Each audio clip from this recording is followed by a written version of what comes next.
Hello viewers, আসসালামু আলাইকুম। আপনাদের সবাইকে স্বাগত জানাচ্ছি। আপনাদের সাথে আছি আমি শাহিন ইসলাম। আজকে আমরা চারটা মডেল নিয়ে কথা বলবো।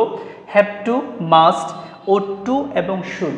এই চারটা মডেল, এদের মধ্যে সূক্ষ্ম পার্থক্য আছে যেটা আমরা অনেকে হয়তো জানি না। আমি বিশ্বাস করি আজকের এই সংক্ষিপ্ত লেসনটার পরে আপনাদের সকল কনফিউশন দূর হবে। তো আপনাদের দেখতে হবে। প্রথমে যে কথাটা বলতে চাই, এই চারটা মডেলের মধ্যে দুইটা হচ্ছে পিওর মডেল আর দুইটা হচ্ছে পেরিফ্রেস্টিক মডেল। আমরা বলছি এই চারটার মধ্যে দুইটা পিওর মডেল, দুইটা হচ্ছে পেরিফ্রেস্টিক মডেল। পিওর মডেল কোনটা আপনারা বুঝতেই পারছেন, একটা হচ্ছে মাস্ট আর একটা হচ্ছে কি বলেন শুড। আর পেরিফ্রেস্টিক মডেল হচ্ছে একটা হচ্ছে হ্যাভ টু আর একটা হচ্ছে অট টু। খেয়াল করেন, পিওর মডেল আপনারা সবাই চিনেন, shall, should, will, would, may, might, can, could, এগুলো হচ্ছে পিওর মডেল। ওকে। আর পেরিফ্রেস্টিক মডেল হচ্ছে যে মডেলগুলোর পরে কি বসে বলেন, টু বসে, মানে have to, has to, had to, তারপরে বলতে পারি অট টু, তারপরে বলতে পারি be going to. Okay.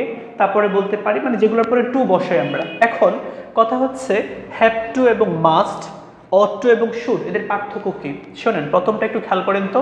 Have to এবং মাস্ট দুইটা মানে হচ্ছে বাধ্যবাধকতা। আর বাধ্যবাধকতাকে আমরা ইংরেজিতে কি বলি বলেন, আমরা বলি অব্লিগেশন। কি বলি? অব্লিগেশন। এখন বাধ্যবাধকতা বা অব্লিগেশন বোঝাতে হ্যাভ টু বা মাস্ট বসবে।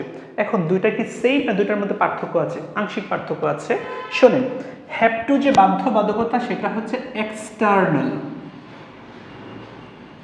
আর মাস্ট যে বাধ্যবাধকতা সেটা হচ্ছে ইন্টারনাল। খেয়াল করেন, তার মানে হচ্ছে বাধ্যবাধকতা যদি ইন্টারনাল হয়, নিজ থেকে আভ্যন্তরীণ হয়, সেটা হচ্ছে কি মাস্ট। আর বাধ্যবাধকতা যদি এক্সটার্নাল হয়, বাহিরের কারো দ্বারা আমরা বাধ্য হই, এক্সটার্নাল হয়, সেটা হচ্ছে কি বলেন হ্যাভ টু। খেয়াল করেন, দুইটা বাক্য লিখেছি, I day study a lot, তারপরে বললাম I dash go to my office. আমি বিশ্বাস করি আপনারা পারবেন। খেয়াল করেন, I must study a lot, কি বলছি বলেন, I must study a lot. আর I have to go to my office. এখন দেখেন, আমার যে প্রচুর পড়া দরকার, প্রচুর পড়তে যে আমি বাধ্য, এই বাধ্যবাধকতা হচ্ছে ইন্টারনাল, আমি নিজ থেকেই ফিল করছি। ওকে। আর আমার যে অফিসে যেতে হয়, এটা কিন্তু আমি নিজ থেকে না, এটা আমার অফিস কর্তৃপক্ষ আমাকে বাধ্য করেছে, রাইট? তার মানে এটা হচ্ছে এক্সটার্নাল, এটা হচ্ছে কি বলেন ইন্টারনাল। খুবই সিম্পল। পরে খেয়াল করেন, অট টু এবং শুড, এই দুইটা মানে হচ্ছে নৈতিক বাধ্যবাধকতা। আমরা ইংরেজিতে বলছি মোরাল অব্লিগেশন। খুবই সহজ বাংলায় আমরা বলে থাকি কি বলেন, উচিত।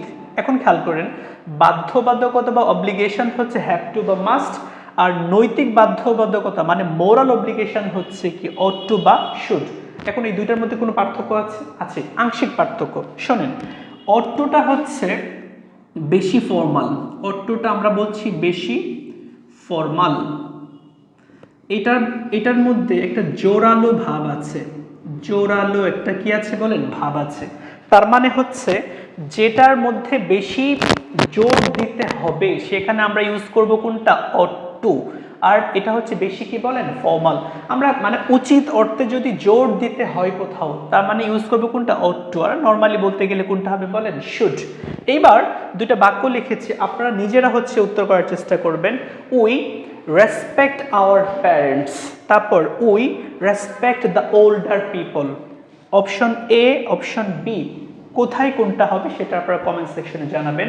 আমি বিশ্বাস করি আপনারা আজকের সংক্ষিপ্ত সেশনটার পরে এই ধারণাগুলো ক্লিয়ার হয়েছে। আপনাদের সবার প্রতি রিকোয়েস্ট থাকবে আমার চ্যানেল লাইক, কমেন্ট এবং শেয়ার করার জন্য। অবশ্যই ভালো থাকবেন। আল্লাহ হাফেজ।